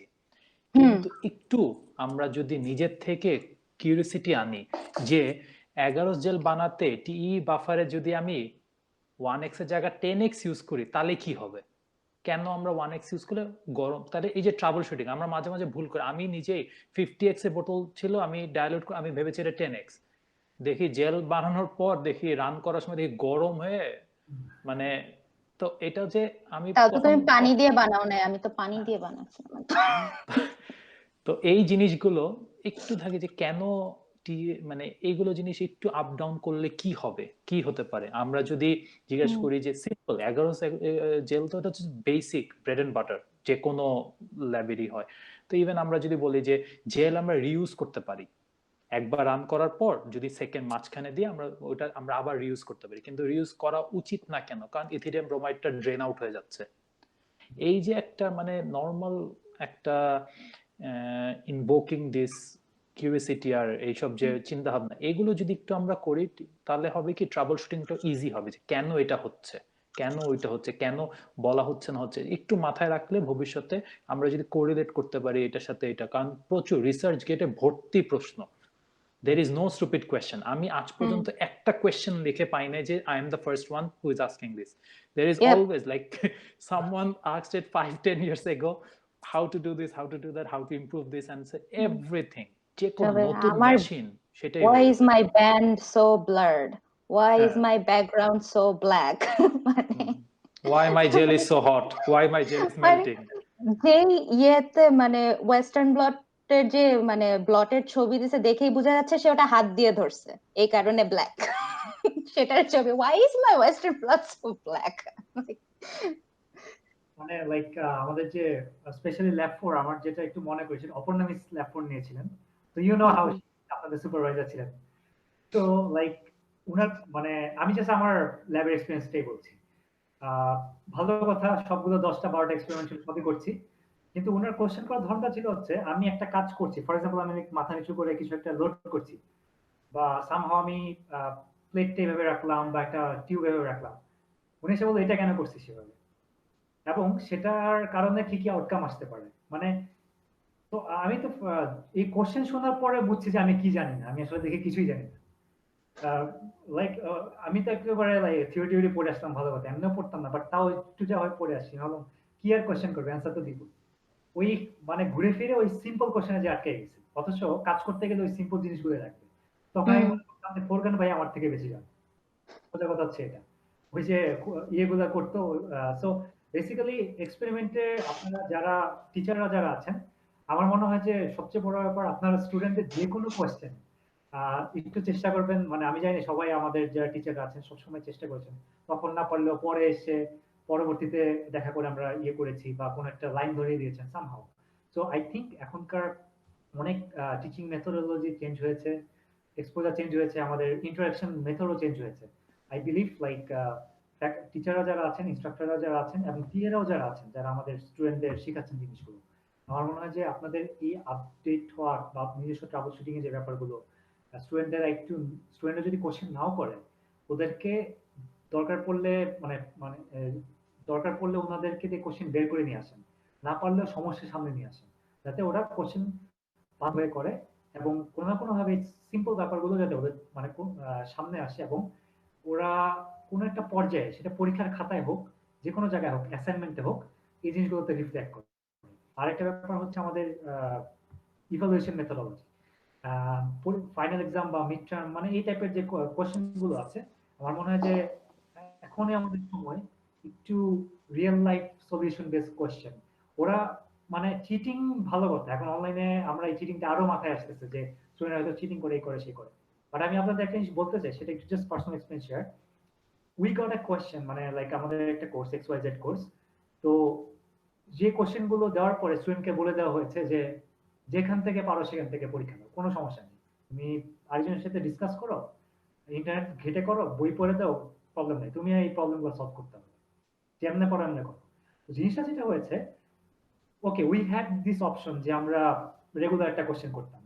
এখন প্রবলেমটা হচ্ছে অনেক বেশিরভাগ স্টুডেন্টের সঙ্গে, ইভেন বেশিরভাগ স্টুডেন্ট কথা বললাম, আমার কথা আমি যদি বলি, পড়তাম, এমনও পড়া হতো না, তাও পরীক্ষার আগে 1 ঘন্টা 2 ঘন্টা যাও দেখে এসে পরীক্ষাটা দিয়ে পরের দিন ভুলে গেছি কি পড়ছি, কি পরীক্ষায় লিখলাম তাও মনে নেই। বাট এই জায়গায় ওদেরকে যদি এই স্কোপটা দেওয়া হয়, you just find out the answers or like methodology to have the solution to these problems. You can like have the group discussion and everything. ওরা কি করে, they have no idea এটা কই আছে না আছে, তারা সেটা ইন্টারনেট ঘাটলো, বই পড়লো, ডিসকাস করলো, প্রবলেমটা সলভ করলো। তখন কি হয়, ওদের পড়ার দরকার পড়ে নেই, বই থেকে আসছে, কোত্থেকে আসছে, স্লাইড পড়ানো তাদের মাথা ঘামায় না। এই যে প্রবলেমটা সলভ করার জন্য এত কিছুর ভিতর দিয়ে গেল, এত ঝামেলা পোহাইল, এই জিনিস কিন্তু তাদের মাথায় ঢুকে গেছে। তারা এখন পড়ুক না পড়ুক, তারা কিন্তু পরবর্তীতে একদম ঠিক মতো যদি মানে জিনিসটা করে, তখন কিন্তু তাদের মাথায় এটা রয়ে যাবে, মুখস্থ করে, like they don't have to vomit it in their on their pages. So I think আমরা কিছুটা হলেও যদি শুরু করতে পারি, অলরেডি অনেক টিচাররা শুরু করেছেন, বাট আই থিঙ্ক আই একটু ম্যাসিভলি জিনিসটাকে নেওয়া সম্ভব, আই একটু ক্রিয়েটিভ ওয়েতে, ক্রিটিক্যাল থিঙ্কিং ইফতেখার ভাই যেটা বলেছিলেন, তখন আমাদের এই চিচিং নিয়ে মাথা ঘামাতে হবে না, তখন আমাদের স্টুডেন্টের লাইক ওরা নিজেরাও কিন্তু একটা মানে ইয়ে পাবে, মানে they will be like motivated এবং তাদের মধ্যেই ইনফরমেশন গুলো থাকবে, তাদের ইভেন সারাদিন 6 ঘন্টা 10 ঘন্টা পরীক্ষার আগে সারা জেগে পড়তে হবে না, বা মানে লাইক বেশ কয়েকটা প্রবলেম কিন্তু একসাথে হয়তো আমাদের সলভ করা পসিবল। আরেকটা জিনিস হচ্ছে, আপুর কথাটায় আসি, সেটা হচ্ছে পড়াশোনার যে প্র্যাকটিসটা তৈরি করা। এই টাইপের প্রবলেম বেস যদি তাদের সামনে থাকে, ওরা কিন্তু এই পড়ার উপরে থাকতে পারে যদি তার একটা সদিচ্ছা থাকে। কারণ তার রিয়েল প্রবলেম সলভ করতে তার কিন্তু বর্তমান যুগের যে সলিউশন গুলো অন্যান্য সায়েন্টিস্টরা যারা করছে তার উপরে সলভ করতে হবে। সে 60 বছর আগে পেপার পড়ে আসছে, তার কোনো লাভ নেই। তো তখন কি হবে, তার এই যে পেপারও পড়তে হলো, একটা সলিউশনের অ্যাপ্রোচও নিতে হলো। বিকজ বায়োটেকনোলজি থেকে কিন্তু আমরা এটাই চাই যে সবাই বসে বসে ল্যাবে কাজ করবে, ইমিউনোলজি ল্যাবে বসে ডায়াগনস্টিক করবে, তা না। কিন্তু এর মধ্যে থেকে অনেক বায়োটেক লিডাররা আসবে, অনেকে বিজনেসে যাবে, অনেকে কনসালটেন্সিতে যাবে, অনেকে এথিক্সে যাবে, পলিসিতে যাবে, অনেক জায়গায় যাবে।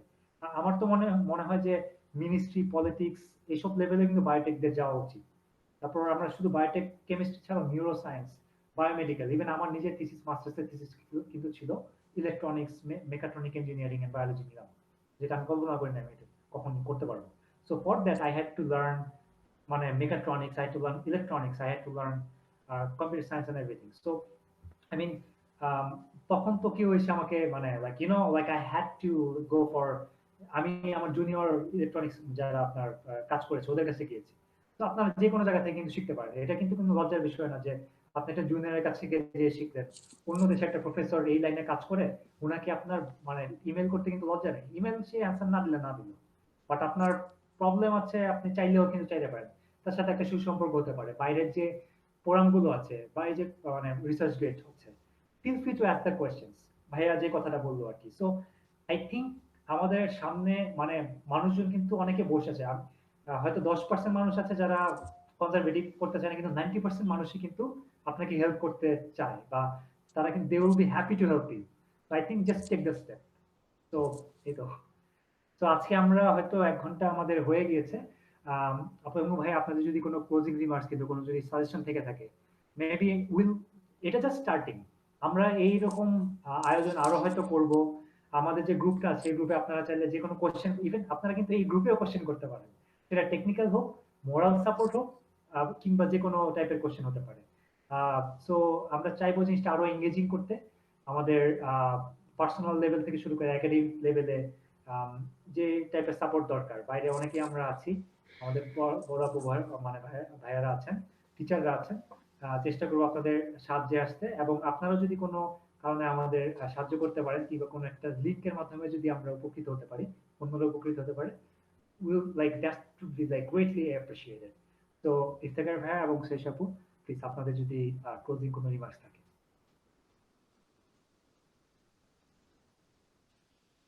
মিউট শ্রেয়। সরি,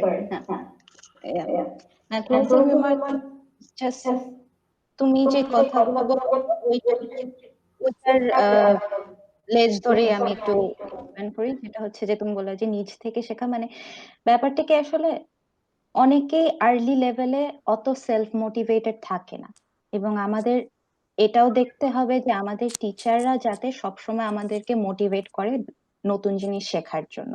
কারণ তোমার যদি বেসটাতেই ইন্টারেস্ট না পাও, তুমি কখনো ওইটার হায়ার লেভেল শিখতে চাওয়ার তো কোনো কারণ নেই। হয়তো তুমি নিজে অনেক সেলফ মোটিভেটেড ছিলে, বা আমার অনেক মোটিভেশন ছিল কারণ আমার কিছু অ্যাম্বিশন ছিল। কারোর ক্ষেত্রে সেই অ্যাম্বিশন গুলো তৈরি করতে হয়। সো তারা অ্যাপ্রোচ তখনই করতে পারবে যখন তাদের কোর থেকে ইন্টারেস্ট আসবে। তো ওইটা যাতে তৈরি করা হয়, because some people are just generally শাই।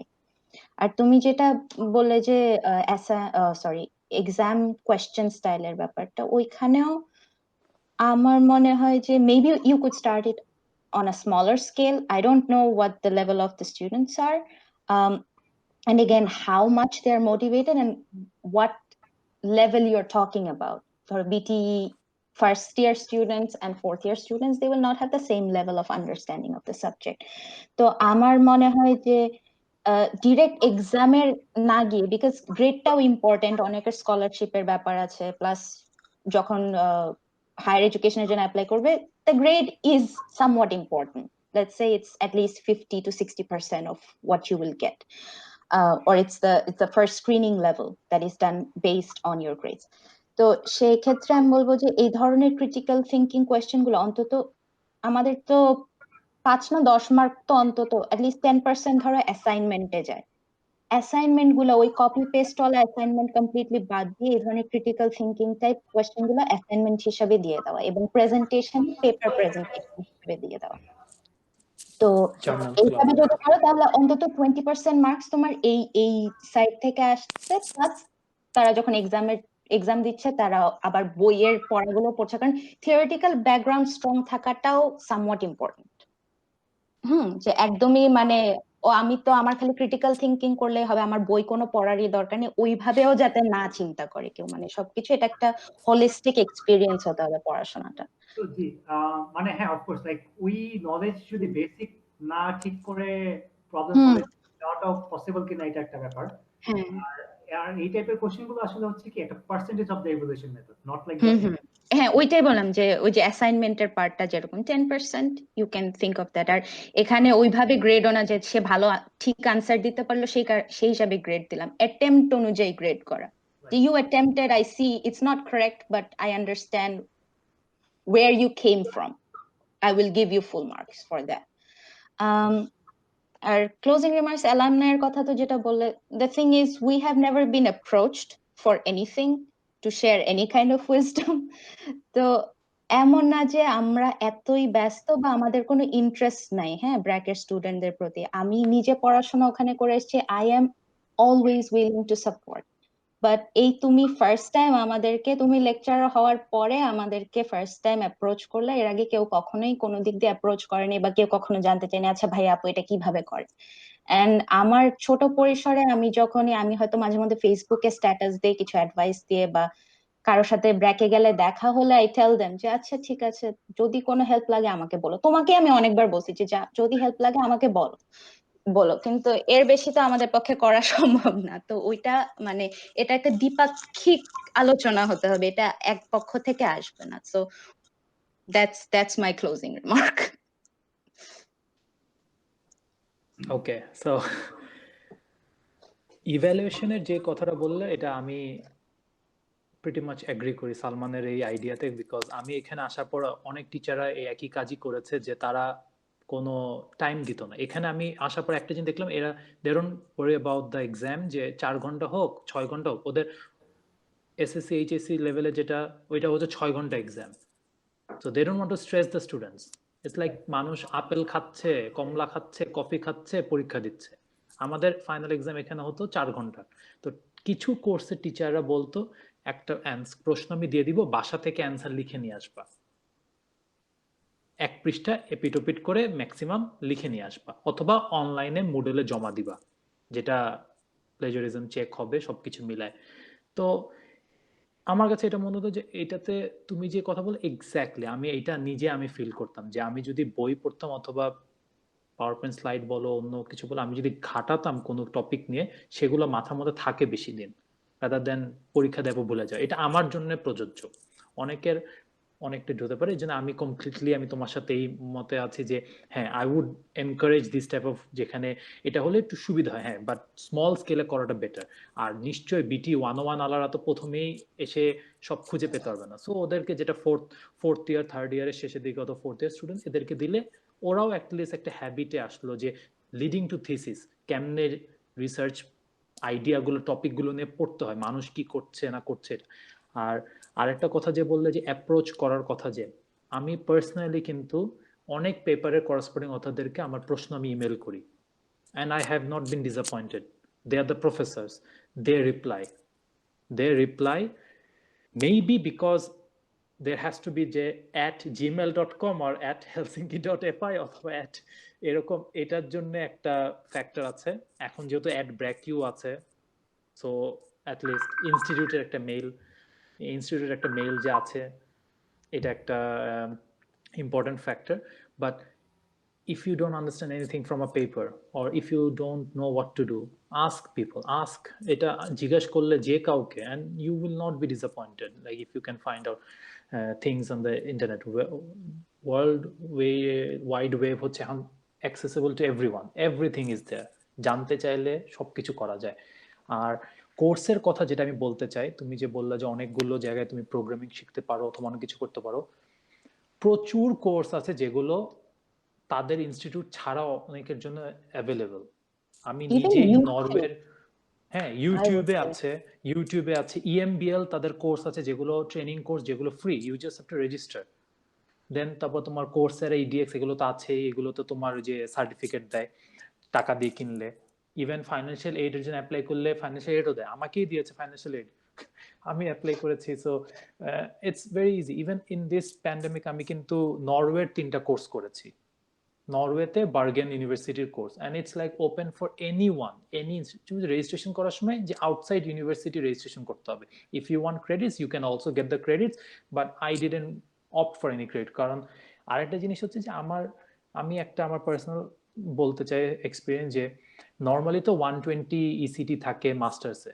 আমি দেখেছি, আমি এখানে আসার পর এতটাই ওভারওয়েলমড হয়েছি কোর্সগুলো দেখে, ল্যাব কোর্স বলো থিওরি কোর্স বলো, যে আমি করতে করতে করে ফেলেছি 180 ক্রেডিটস, উইচ ইজ লাইক আমার কাউন্সিলর আমাকে বলেছে যে তুমি এত ক্রেডিট নিয়েছো, তুমি এগুলো ডিগ্রিতে দিও না, use it for your PhD. So you can use up, যে তুমি আন্ডারগ্রেডের ক্রেডিট মাস্টার্সে ইউজ করতে পারবা, মাস্টার্সের ক্রেডিট পিএইচডিতে ইউজ করতে পারবা, if you don't put it in your degree, so other studies এর মধ্যে দিয়ে। সো এইগুলো দিক দিয়ে যে মানে করলে কোনো কোর্স অথবা কোনো সার্টিফিকেশন এগুলো কোনো দোষ নাই, always opt for a certificate or always opt for a credit whenever you are doing something, যে কোনো অনলাইন কোর্স হোক যেটাই হোক। আর ক্লোজিং রিমার্কসে যেটা হচ্ছে, I am very much happy Salman তুমি এই ইনিশিয়েটিভ নিয়েছো, I am very much happy যে তুমি এই মানে এইরকম একটা উদ্যোগ নিয়ে আমাদের সাথে কথা বলছো। আর আই হোপ দ্যাট নতুন স্টুডেন্ট যারা আছে তারা যেন কোনোভাবে হলেও যেন একটা আইডিয়া পায় অথবা কোনোভাবে হেল্প হয়, বিকজ আমি বলবো যে আমি এনকারেজমেন্টটা পায়। এনকারেজড হয় যে এই টপিকে পড়ে it's not that bad. And funding সবসময় আমাদের দেশে সবসময় বলতো যে বিদেশে বায়োটেকের অনেক ডিমান্ড, ট্রাস্ট মি বিদেশেও টাকা ফান্ডিং এর সমস্যা। সো সারা পৃথিবীতে আমাদের এই সাবজেক্টে সবসময় ফান্ডিং এর সমস্যা থাকে, unless you are in a very big group who just prints money, একটা আইডিয়া হিট হয়ে গেছে এই জন্য মানি আসতেছে। বাট যেটা আই উইশ যে তোমার কোনোভাবে যেন হেল্প হয়। আর আমি তোমাকে যেভাবে তোমাকে আমি আগের থেকে চিনি, ইভেন আমি বলবো যে ফ্যাকাল্টিদের, এখনকার ফ্যাকাল্টিদের কথা আমি তেমন বলতে পারবো না, আমি বলতে পারবো এখন মনে হয় তোমার কথা আর আমার ওয়াইফের কথা। আমি ফার্স্ট হ্যান্ড আমি আমার ওয়াইফের ক্লাসের প্রিপারেশন নিতে দেখেছি, and the amount of effort she took for the classes and making the questions and ওই স্টুডেন্টদের সাথে কথা বলা, যখনই বলি যাই বলি, and they are still in touch with her. So কোনো না কোনো ভাবে তাদের প্রশ্ন থাকলেও তারা জিজ্ঞাসা করছে, কথা বলছে। সো ফ্যাকাল্টি ওয়াইজ আমি বলবো যে যারা স্টুডেন্ট হয়ে ফ্যাকাল্টি হচ্ছে অথবা অনেক যারা নতুন ফ্যাকাল্টি আছে, তারা আসলে তাদের ইচ্ছা আছে, হেল্প করবে, মোটিভেট করতে পারবে যদি তাদেরকে গায়ে তাদেরকে বলা হয় অথবা এরকম। আর স্টুডেন্টরা প্রশ্ন করলে যেন কেউ বিরক্ত না হয়, প্রশ্ন করলে যেন বিরক্ত না হয়। Open to questions, please open to questions. Question আসলে কিউরিওসিটি হবে, কিউরিওসিটি থেকে প্রশ্নগুলো উত্তর জানবে। আর একটু ধরাই দিলে, নঈম স্যার যেরকম গল্পের মধ্যে মধ্যে ক্লাস নিতেন, মানে মনে হতো না যে পড়াচ্ছে, মনে হচ্ছে গল্প বলছে। রোজালিন ফ্র্যাঙ্কলিনের আমি জীবনও বলতে পারবো না। এন্ড এই জিনিসটা আমার মনে হয় খুব ইম্পর্টেন্ট যে বিভিন্ন সায়েন্টিস্টদের কি কন্ট্রিবিউশন, এবং তাদেরকে ওইটা না যে মাইক্রোবায়োলজির প্রথম চ্যাপ্টার পড়ো অমুকে তমুক আবিষ্কার করছিল, সেটা না, মানে একটা স্টোরিতে যাতে তুমি নিজেকে ওই পজিশনে ইমাজিন করতে পারো what it is like to be a scientist. Exactly, কারণ তারাও স্ট্রাগল করেছে।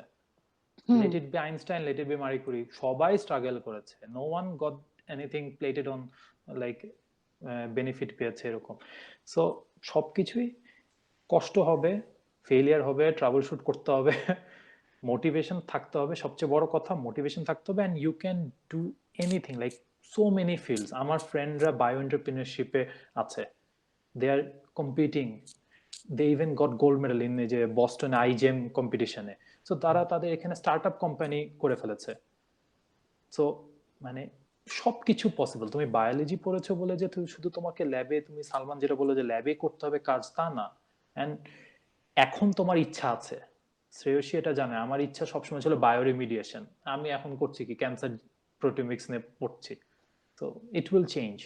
আর অ্যাপ্রোচ করো আমাদেরকে, মানে আমরা কেউ বাঘ ভাল্লুক না, আমাদেরকে জানে না, এর জন্যে যারা চেনে না জানে না তারা তো কেমনে অ্যাপ্রোচ করবে, যারা চেনে তারা হয়তোবা মাঝে মাঝে অ্যাপ্রোচ করে। আর কথাবার্তার দিক দিয়ে এরকম সেশন খুবই ভালো, আমি খুবই হ্যাপি যে এরকম সেশন একটা পার্ট হতে পেরেছি। আর সালমান রে যেহেতু আমি জানি যে ও যা করে, ও মাল্টি ডিসিপ্লিনারিতে এফোর্ট দেয়, সে সবকিছুতে আছে। আর ওর And effort, that's a sincere effort, very good thing, impressive quality, Salman. তুমি এই যে নেটওয়ার্ক করো, don't apologize for it, I think it's very important. এবং স্টুডেন্টদেরকেও এটা শেখাও যে নেটওয়ার্কিং করা। আমাদেরকে তো খুবই এখন মানে দরকার। আমরা কনফারেন্সে যাই হচ্ছে নেটওয়ার্কিং করতে, but I am N A social person, so for me it's very difficult. But তুমি যে করো, I am very impressed, it's very good. আমি তো ওই যে বলো না স্কুপিং বলে না, ও যে বললো স্কুপিং, আমি হচ্ছে স্কুপ করি। আমি খালি চিন্তা করি কে কোনটার সাথে কি করলো, কারণ মানে আইডিয়া আসে যে এইভাবেই আইডিয়া আসবে। কারণ তোমাকে অ্যাপ্রোচ, তোমাকে you have to think that what's your aim, মানে তোমার লাস্ট রিজোর্ট কি। আমি যদি পিএইচডি করি, পিএইচডি করার পর আমি কি করবো, I will either go in a industry or do a postdoc. Postdoc করার পর আমি হইতে পারে সেকেন্ড পোস্টডক করবো, তারপর কি either I will be a PI or something else. So আমি যদি গ্রুপ লিডার হই তাহলে তো আমাকে আইডিয়া থাকতে হবে যে কোনটার সাথে কি করলে কি হবে। So I need to build the habit of collecting and correlating ideas and then making a research plan, রিসার্চটা কেমনে আগাবো, এই যে শ্রেয়সী যেভাবে বললাম কেমনে ভিজুয়ালাইজ করতে হবে যে এক্সপেরিমেন্টটা কেমনে হবে। হাতে ধরা কিন্তু টেকনিক আছে, সব ল্যাবেই করে, সব ল্যাবে ওয়েস্টার্ন ব্লট করে, সব ল্যাবে কিউপিসিআর, সব ল্যাবে এই ক্লোনিং, সব মানে দিস আর বেসিক থিংস যে মোস্ট অফ দ্য ল্যাবে করবেই। এই টেকনিক গুলো জানলে কিন্তু জানা দরকার হচ্ছে কখন করতে হবে এবং কখন কোন করতে ক্ষেত্রে হবে, কি করতে হবে। ক্ষেত্রে কি করতে হবে, আর কেমনে কিভাবে আমি ভেরিফিকেশন করব। যেরকম আমি জানতামই না যে ওয়েস্টার্ন ব্লডের জন্য নরমালাইজেশন যে কন্ট্রোল আছে, হাউসকিপিং জিন দিয়ে যে কন্ট্রোল করতে হয়। এখানে আসার পর আমি যখন জানলাম যে ওয়েস্টার্ন ব্লডের ব্যান্ড আসলে শুধু হলো না, ব্যান্ডকে আমাকে আবার ভেরিফাই করতে হবে, নরমালাইজ করতে হবে হাউসকিপিং জিনের সাথে সেলফ লাইসের থেকে। এই যে জিনিসগুলো এগুলো তো করতে করতে জানবো। সো এক একজনের approach different, and goal different. Let it be, যা করছো করো with passion, with dedication, and be motivated, and don't be afraid of asking questions or asking help. কেউ জিজ্ঞেস করলে ছোট হবে না, হেল্প জিজ্ঞেস করলে কেউ ছোট হবে না। আর মানে এটা জাস্ট ফিল ফ্রি, ওইখানে ফোরামে তুমি লেখো দরকার হলে। সালমান যেরকম বললো অসংখ্য ফোরাম আছে, অসংখ্য, মানে ফেসবুক ভর্তি ফোরাম আছে যে এই জেনেটিক্স, এই বায়োটেকনোলজি, এইখানে ওই দেশের এই দেশের, জাস্ট কিপ ইন টাচ, ওইখান থেকে মানুষ ফ্রেন্ড বানাও। Yeah, especially for the females, I would say Women Scientists is a very good Facebook group. যদি কেউ join করতে চায়, you are very welcome. I think it's a very nice community. আপু যদি if you can, like, can you put the link on that our group UVGN, মানে এইগুলোর জন্য আর কি। So yeah, thank you so much for that. And also এখানে ইফতেখার ভাই যে কথাগুলো লাস্টের দিকে বললেন যে কোর্সের ব্যাপারে বা এগুলো, I think you can remember 15th ফ্লোরের যে আমাদের ল্যাবটা ছিল আগে, এখন তো কনফারেন্স রুম, সেখানে ইফতেখার ভাই বসে বসে আমাকে এই কথাগুলো বলেছে কোর্সের ব্যাপারে অনলাইন করতে, সেই টাইপের।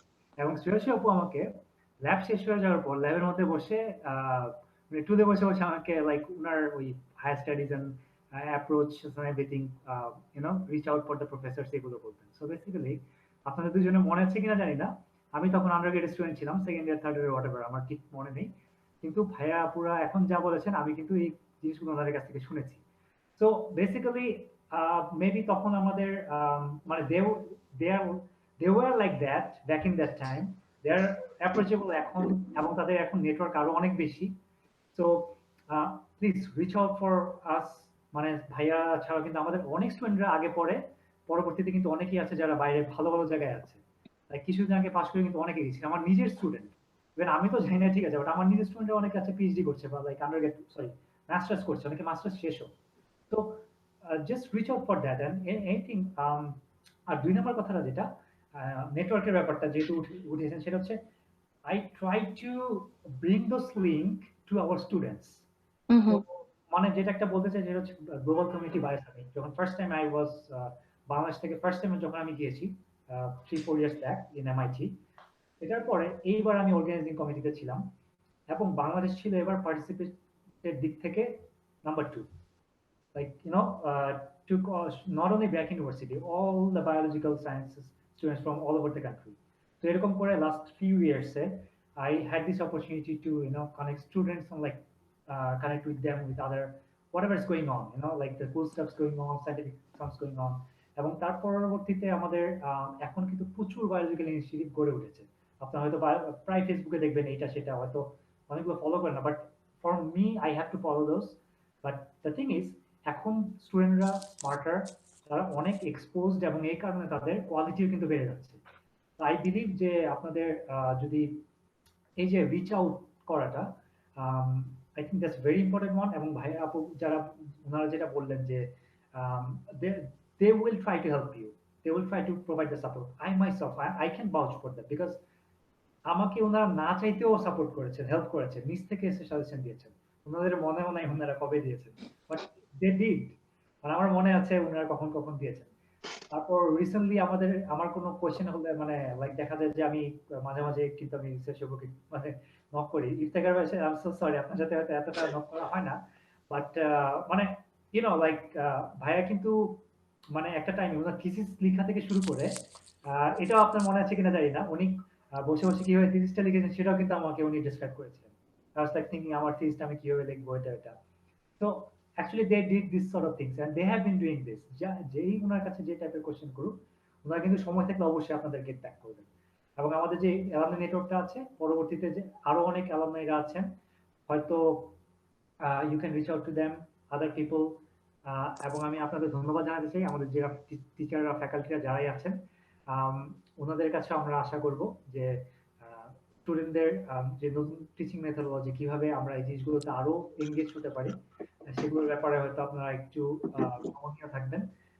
অবশ্যই আমাদের এখন আমাদের যে বায়োটেকের বা আমাদের এমএনএস এর টিচাররা যারা আছেন, তারা বলবো দে আর লাইক আওয়ার ফ্রেন্ডস। মানে আমি কল্পনা করতে পারিনি যে এরকম একটা ইউনিভার্সিটি টিচার আমাদের সাথে এরকম হবে। লাইক এভরিওয়ান, আমি লাইক আমার যারা টিচাররা ছিলেন এবং এখন যারা টিচাররা আছেন, মানে স্টুডেন্টদের সাথে তাদের যে সক্ষতা থেকে শুরু করে তাদের যে অ্যাপ্রিসিয়েবিলিটি ইনসেইন লেভেলের। মানে আমি সবাইকে দেখছি যে স্টুডেন্টরা কি পরিমাণ পছন্দ তাদের করেন। I hope like you guys will keep it up. And ধন্যবাদ ইফতেখার ভাইয়া সেই শুরু থেকে আমাদের সময় দেওয়ার জন্য, এবং শ্রেয়স আপু ছুটিতে এসেছেন বাংলাদেশে এবং সময় দেওয়ার জন্য সবসময় আমাদের সাপোর্ট No করেছেন। worries. So thank you so much for your time and all of our audience, whoever is watching this. আমি জানি না এখন তো কেউ দেখছেন না, বাট যখন এটা দেখবে। So thank you so much. So আমি আজকে এখানে শেষ করছি। Thank you ভাইয়া। Thank you very much. Thank you, Happy New Year Simon. in advance. Happy Oh, New Year. হ্যাঁ